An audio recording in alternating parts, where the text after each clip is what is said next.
안녕하십니까, 도원피부과 원장 서병학입니다. 오늘은 내성 발톱에 대해서 알아보고 여러가지 질문에 대해서 대답을 해보도록 하겠습니다.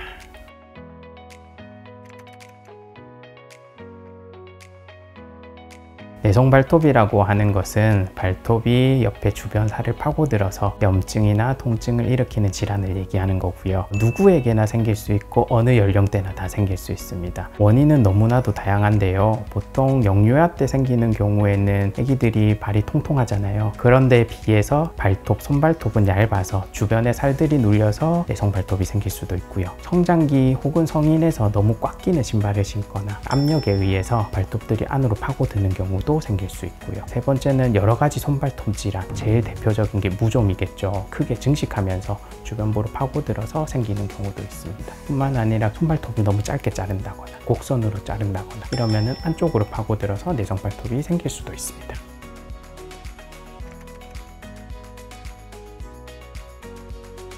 첫 번째로는 발톱의 염증이라든지 주변 피부의 손상이 심하지 않으면 그쪽에 공간을 늘려주는 거예요. 파고드는 발톱 밑에 솜을 조금 집어넣는다든지 얇은 튜브 같은 걸 집어넣어서 공간을 조금 띄워주면 주변 조직에 손상이 없겠죠. 아니면 테이핑이라고 해서 주변 조직을 이렇게 조금 당겨주는 방법이 있어요. 그렇게 되면 발톱에 의한 자극이 줄어들기는 하겠죠. 최근에는 와이어 이용해서 형상기어가끔으로 이렇게 당겨주는 방법도 있고요. 하지만 이런 걸로도 전혀 조절이 안 되고 계속해서 재발해서 염증이 일어난다거나 혹은 손상이 일어난다면 최종적으로는 수술적 치료를 해볼 수 있겠습니다. 예방하기 위해서는 손발톱을 너무 짧게 자르거나 곡선형으로 자르시는 건 별로 좋지는 않고요. 양쪽 끝을 너무 깊게 자르시거나 그러면 안으로 파고드는 경우가 많거든요. 피부를 조금 벗어나는 정도로 조금 길게 자르시는 게 도움이 됩니다. 그리고 세 번째로 신발이나 양말을 고르실 때도 너무 큰 압박이 있으시면은 피부를 파고드는 경우가 많기 때문에 조금 통이 큰 신발을 신는 것이 좋겠습니다.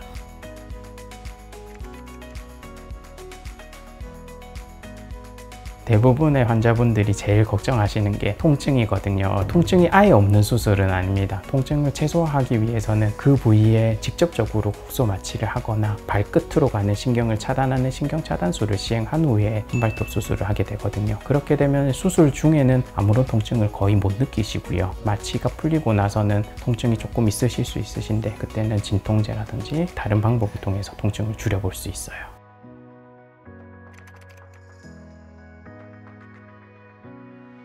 질환을 치료할 때는 제일 중요한 것이 원인을 치료해야지 재발을 막을 수가 있겠죠. 앞서 제가 말씀드린 것과 같이 내성 발톱을 일으키는 원인은 무궁무진하게 많거든요. 그 중에서도 손발톱 질환에 의해서 내성 발톱이 생길 수도 있습니다. 특히나 무좀과 같은 기본적인 질환에 의해서 생길 수 있는데 이런 거를 기저를 치료하지 않고 증상만을 치료하다 보면 당연히 재발하는 경우가 많겠죠. 따라서 이런 원인들을 피부과 전문의로서 질환을 같이 치료할 수 있기 때문에 재발을 막는데 도움이 된다고 생각합니다. 내성 발톱의 경우에는 일상생활에 불편함을 너무 많이 일으키거든요. 재발하는 경우도 많고 통증이 심할 경우에는 참지 마시고 병원에 내원하셔서 적절히 치료받으시면 일상생활을 하는데 도움이 되실 겁니다. 이상 도원피부과 서병학이었습니다.